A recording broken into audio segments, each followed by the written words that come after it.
units, different rock types, different ages of rocks.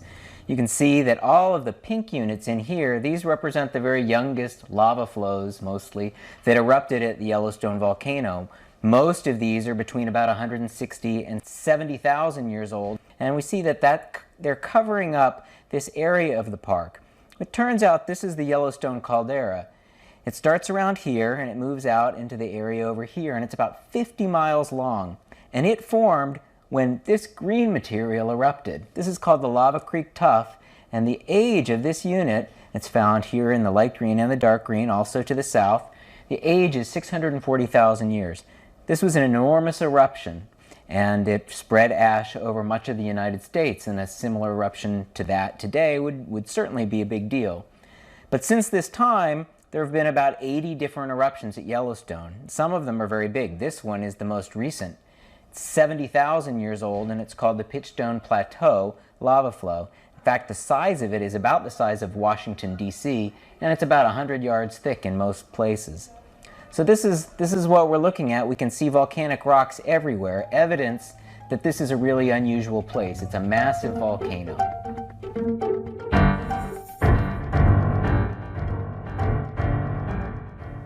Some of the eruptions from Yellowstone are truly enormous eruptions, some of the largest ones that are known of on Earth. And that includes this green unit here, the Lava Creek Tuff, as well as the purple unit, which is the Huckleberry Ridge Tuff, which is erupted 2.1 million years ago. So these are some of the largest eruptions that we know of on Earth, and because they erupted so much material, on the order of 1,000 cubic kilometers or 250 cubic miles, then they get termed as super eruptions, really big eruptions. And the way that it works, this is kind of new terminology, and super eruptions, if you're a volcano that has exploded and created one of these deposits, then you get called a supervolcano. And that's where the word supervolcano comes from.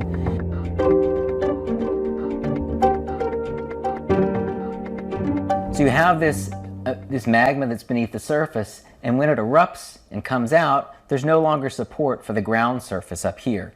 And as a result, the ground surface just caves in, it founders and it falls in. You're left with what's called a caldera. It's a subsidence or a feature, or a cave-in feature that's caused when it loses its support of the underground magma.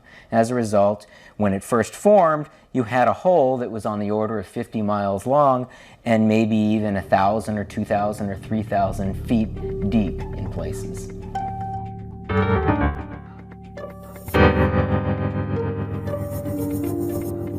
We have this deep magma chamber, and there's a lot of heat. The magma is generally at temperatures like 800 degrees centigrade, or something like 1,300 degrees Fahrenheit. There's a lot of heat. That heat heats up the rock, and that rock then, there's conductive cooling, there's water down there. That water gets heated up, and so much of the water that's near the surface at Yellowstone is actually at boiling temperature.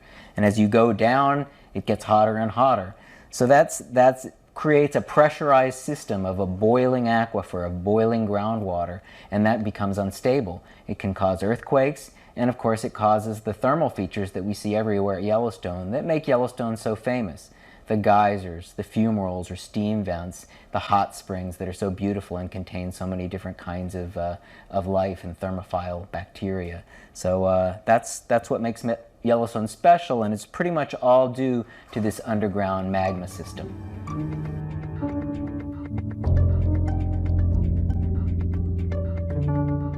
So we have these massive eruptions that are really quite rare, and then we have these lava flows that happen more frequently, but still not. The last one was 70,000 years ago. But this would be a really big event if it happened again within the park. It might cause forest fires, it might dam up rivers, and it would cause a lot of commotion and anxiety within Yellowstone, but it would have very little long range effect. It wouldn't affect people in states that are hundreds of miles away, certainly. We have other big events that occur at Yellowstone. For example, earthquakes. In 1959, there was a magnitude 7.5 that occurred out near Hebgen Lake, caused a lot of damage in the park, and also caused a lot of changes to the thermal areas within Yellowstone. The Teton Fault is on the border of the Teton Mountains south of the park, and it potentially could have a very big earthquake associated with it. Beyond that, we have the hydrothermal explosions or steam explosions when the groundwater system becomes too pressurized and erupts during some sort of perhaps an earthquake or due to a change in lake level. And what happens is you get the groundwater system can form really large holes in the ground, sometimes hundreds of feet across. This is a turbid lake right here, Indian Pond and Mary Bay. All of these were created in the last 15,000 years by explosions of the hydrothermal system. In this case, no magma is erupted, and they're fairly localized events in terms of their damage, but they're still definitely relevant for what's going on at Yellowstone and need to be watched.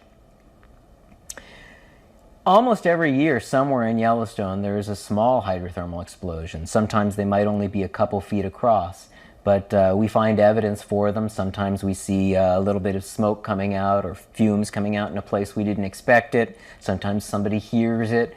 And in lucky cases, we actually get to witness one of these explosions, and that's happened every few years as well. We have no way of predicting these explosions, especially the smaller ones, but we hope that as time goes by, we'll get more and more knowledge about how they work, and maybe get the chance that someday we'll be able to be able to have some predictive capabilities for these explosions. I'm Jake Lowenstern. I work for the U.S. Geological Survey, and I'm the scientist in charge of the Yellowstone Volcano Observatory. Today we're going to talk about some of the eruptions that occur at Yellowstone, have occurred in the past, how big they get, how we know when they might be coming, what we need to worry about, what we don't need to worry about.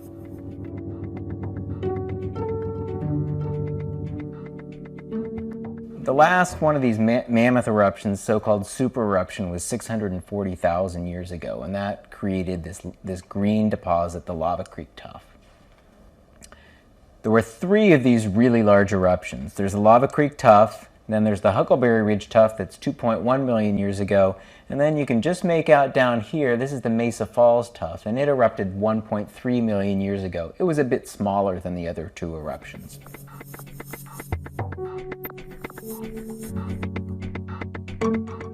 Since the eruption of the Lava Creek Tuff 640,000 years ago, we've had a lot of eruptions within the caldera, probably 80 different eruptions both within the caldera and outside the caldera. Many of them are these really large lava flows. The most recent lava flow was down here on the Pitchstone Plateau 70,000 years ago, and it's a really enormous eruptive unit. These are big eruptions, but they're just within Yellowstone, and they don't appear to be highly explosive. Besides that, we have a number of smaller eruptions that are similar in composition. These are rhyolite lava flows. They're really sticky and gooey and don't move very far from their source. And these are in pink. We also have basalt lavas that are more similar to what gets erupted in Hawaii. It's more rapid moving material. And they're found out here outside the caldera and then out in the area to the east as well. One of the reasons that we know that Yellowstone still has an active magma system, other than the fact that there's so much heat coming out, is the fact that we never see these basalt lavas actually making it out of the caldera. And that's because it's denser than the rhyolite, and it's also relatively, it can't penetrate through this very viscous, sticky, and less dense material. And as a result, it just ponds beneath the rhyolite magma chamber, and it loses its heat to the rhyolite. When you're outside the caldera, the rocks are cooler, and there isn't any rhyolite, and the basalt can just create cracks and come up and make it to the surface.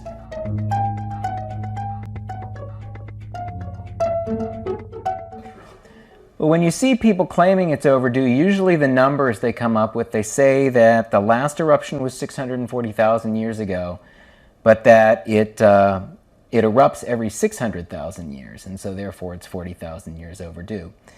But in fact, if you average the eruption intervals, there's 2.1 million to 1.3 million, and then there was another eruption 640,000 years ago, and you average those numbers, you come up with something that's over 700,000 years. And so in reality, even if you tried to make this argument, it wouldn't be overdue for another 70,000 years or so. But the other thing that is important to realize is that when anybody does statistics based on two eruptive intervals, They're just kind of playing games because we don't know. There's no clock down there. The magma is going to erupt when it wants to erupt. There's been a lot of things that have happened over the last 600,000 years that might indicate there's less likely of an eruption. For example, about 500 or 600 cubic kilometers, or a couple hundred cubic miles of magma was erupted just in the last 150,000 years. So you might think that that would slow the clock down in terms of the next eruption.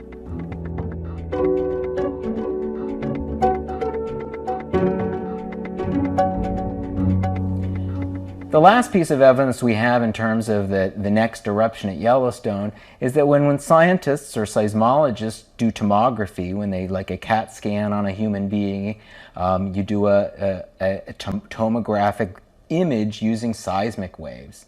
And when they try to image the magma chamber, generally they find that the magma that's down there is not wholly molten. There may be molten bodies down there that are on the order of 100 or 200 cubic kilometers, but they don't see this massive magma chamber that's all molten material. So we don't expect that there's enough liquid magma down there to produce one of these immense eruptions as has happened in the geologic past at Yellowstone.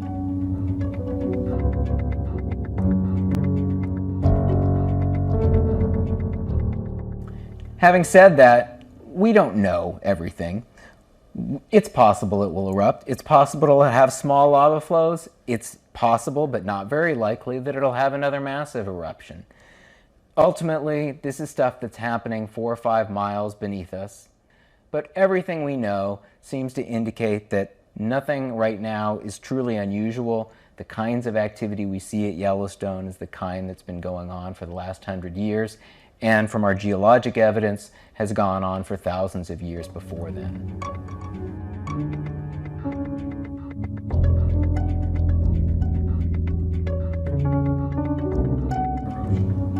Well, occasionally we get swarms of earthquakes, and some of these swarms can be quite intense. We had one here in 2009 and the end of 2008 that was almost 1,000 earthquakes, and there were many of them that were above magnitude 3. Some of them were felt in the northern part of the lake. But that's pretty much all that happened. We had no evidence that there were any explosions that were occurring.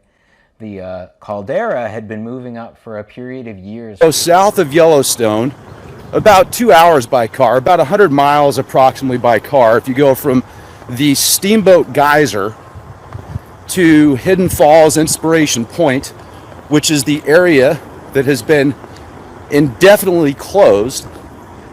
Now, what's interesting is these areas that are south of Yellowstone, south of Steamboat Geyser, about 108 miles by car, less than that if you were to just take a ruler from point A to point B. There is a growing fissure, a growing crack in the earth that's about 125 feet long. Now, there's been people say, Rex, why is the mainstream news not covering this? Do I really need to answer that question for you? Really? And I don't know what you consider mainstream news, but the Jackson Hole newspaper is a local newspaper. It's not fluff, it's not conspiracy, it's the local news.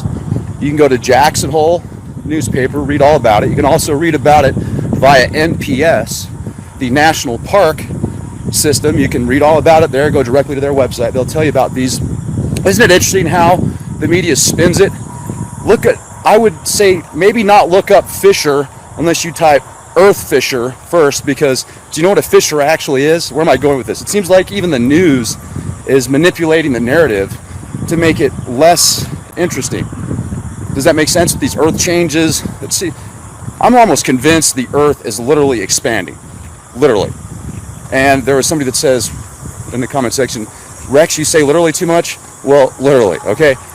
Cliff High, this guy is a genius mind. He came on the show the other day, well, a couple months ago, a few weeks ago. We were talking about the expanding earth theory and how much of this volcanic activity, the volcanoes, the fissures, the way you can explain it is the grand solar minimum that we're in right now. So the grand solar minimum, the earth is expanding. How do you prove this? Well, what happens when matter heats up? What happens when you heat up matter? It expands. The expanding earth hypothesis. activity around the world. The Fisher 125-foot long crack, Hidden Falls. Okay, so there's a cliff out there. The way that it was noticed is they were doing some. There were some park rangers and others out there that were testing their climbing abilities, because those are very popular destinations in the Grand Tetons, which is the park just south of Yellowstone. If you've never been out there, look on the map. Beautiful drive. Get out there before you have too much ash.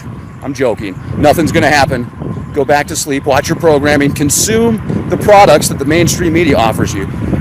Don't support Leap Project sponsors. No, because the Leap Project sponsors are the best. So you don't want to support the best. You want to support the mainstream media garbage. Yeah, that's the way to go. But anyway, so expanding Earth, 125-foot long crack, south about 100 miles of Steamboat Geyser, that which I need to remind you has erupted 11 times in the past 4 months. You can go back into the 80s. There was some activity in the 80s. In the 60s, there was some substantial activity at Steamboat Geyser. Yes, it's a good thing that the geysers are still erupting. It's a good thing that the lakes are still there. I'm just bringing this to your attention. So before you leave a comment and say, you're a fear monger, man, I'm scared. You're scaring me, man. You're freaking me out, dude. What am I going to do? Don't worry. It's going to be okay. It's going to be okay. You should watch the Smurfs. Although the Smurfs might freak you out too, because there's usually some evil plot in the Smurfs, you know, so you gotta be careful. Also, Greenland, there's some more exciting news. Some more exciting, earth-changing news. Greenland, a 10 million ton iceberg fell into the ocean, and now there's another iceberg, the most massive iceberg these people have seen in Greenland on the coast, and they're like, oh crap, look at this thing, we're gonna have to move. Oh wait, there's somebody behind me there, some biker. It's a bike path. What's up, man? Nice guy. So Greenland, you don't want to be in Greenland on the coast right now, because if you're in Greenland on the coast right now, you might be evacuated, but there's nothing to see here. I wonder if people in Greenland are as brainwashed as people in other parts of the world. What do you think? If you were to take all the countries, break it down by brainwashed, zombified sheep per capita, which country would reign supreme? Which country would reign supreme? That's open for debate, because I haven't really talked to everybody around the world. See, once again, media mind control. Your mind is thinking what the media tells you. When I asked you that question, I'll bet you the first thing you thought of is what the news told you. You're thinking, well, what have I seen on TV? Oh yeah, those people over there in North Korea, they're really brainwashed, man. Oh my gosh, they're gonna grab us, they're gonna give it. Well, that's right, I have to be serious. I have to be serious. I can't just be from serious. I have to be serious. Read the comments. Rex, this podcast started off really good, and then you started going off on tangents, and I was gonna share this, man. What happened to you? I saw Zorg laying down on a purple mattress. You sold out, man. No, I paid for the mattress, just like everybody else. And he's pretty awesome, by the way, especially when you sleep on the floor for a week. Any mattress is nice. But, how are you guys doing? I need to read the comments here. Oh yeah, we got 406 people here. This is awesome. This is a beautiful day in the park. Hey, you know you're in trouble if giant fissures start opening up in Arizona. Oh wait, they already have. What about that mile-long crack in the desert in Arizona that's still expanding? And yes, Hidden Falls, Grand Teton National Park, one of the most popular destinations, is indefinitely closed, ladies and gentlemen. Look it up before you call me a conspiracy theorist, which I take as a compliment. Look it up, say, why haven't I seen this on the mainstream news? Well, maybe it's because it's not to their best interests. Maybe they're not getting offered enough money yet. And what about Kilauea? What's going on in Kilauea? Do you even remember about the Hawaii volcano? A lot of people already forgot about that. They got basketball on, man. I got basketball on. I don't care the world's breaking apart, man. Got zombies and stuff. Kilauea. What's going on with the Puna geothermal venture? Do you remember what that is? Oh, you know, the geothermal plant in Kilauea. Those huge vents shooting down into the earth to pull the energy out of the earth. On the right? You could have taken on the left. Cheers, man. Did you see that guy coming up? He probably had some radar mind control matrix thing. So get this. There's going to be a really cool event in October, Pine Top, Arizona. It's going to be like a conspiracy event. Conspiracy realists are going to be there. Well, the guy that's putting it together might have got nailed with some type of directed energy weapon. That's kind of spooky. Directed energy weapons. Speaking of directed energy weapons, do you think the directed energy weapons could be used in certain situations to cause, I don't know, earthquakes, volcanoes, extreme weather? Do you think that if you sprayed a bunch of nanoparticulates in the atmosphere via stratospheric aerosol injections, that you could use certain frequencies to heat up those particulates and mess with the atmosphere, which in return could possibly mess with the planet? So let me ask you this. What do you think is causing all of these volcanoes, all of these earthquakes, this extreme weather? Do you think this is totally natural? Do you think this is a part of the Earth's natural process? Do you think the powers that be are attempting to protect us with the stratospheric aerosol injection program? And they just love us so much? Is it all out of love? Or could there be another motive? I'm just asking. I don't know. I'm just a conspiracy theorist. What do you guys think? Okay, I can't say that either. People say that's not serious. I'm gonna be serious. All right, I'll walk serious. I'm mad. I'm so mad, man. The Earth's cracking apart. Oh. No, it's exciting. Enjoy the ride, right? It's a ride. It's a wave. Enjoy it. Have fun with it. Embrace the madness. Hold on a second. Oh, you know what that is? Smart dust. I just brought some of it in. Brought some in the, you know, just take it in with love, you know? The love frequency. The love frequency. All right, well, what are y'all up to? I can't even read the comments here. Rex, you're completely out of your mind. Rex, are you a reptilian shapeshifter? Rex, I always knew you were a Jesuit sellout. Rex, I can't believe you sold out to the Marshmallow Man. Oh my goodness, Rex, you're insane. Wow, these comments are incredible. You just got to read through them. That's why you got to be here in the live chat. You got to be in the live chat. Because if you're in the live chat, it's awesome. Oh yeah, that's what I'm talking about. All you have to do is give some love. Now we're at a major road here.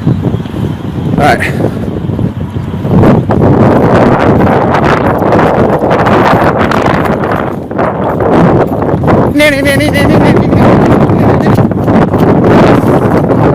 Oh yeah. I feel so good today. I feel so good. I mean, you see all that stratospheric aerosol injection love? All the nanoparticulate haze? It's all out of love. It's because they love us so much. The fracking of the world, you know, ripping all that blood out of the planet. It's because they love us. The suppressed patents, they love us. Aspartame in the food, they love us. E. coli feces, they love us. Genetically modified viruses on food they don't tell you about, they love us. It's out of love. So, hey, Yellowstone, if you're in, and here's the thing too, I'm not saying that Yellowstone's gonna go boom. I'm not saying that's gonna happen. I think that if it gets close to that, what will happen is you'll have some very intelligent scientists that have a backup plan, that know where these tubes go, all these lava tubes. They'll probably connect to these lava tubes, right? And they'll like release pressure. They'll find a way to release the pressure and maybe create another island. I mean, doesn't the Kilauea, see that dragonfly? That's a nano drone right there. Full 3D spectrum surveillance, Terminator style. Speaking of Terminator, did you know they literally have liquid metal now? Programmable liquid metal, like the movie Terminator. Yes, programmable liquid metal. Okay. I don't remember where I was going. I don't even know where I am.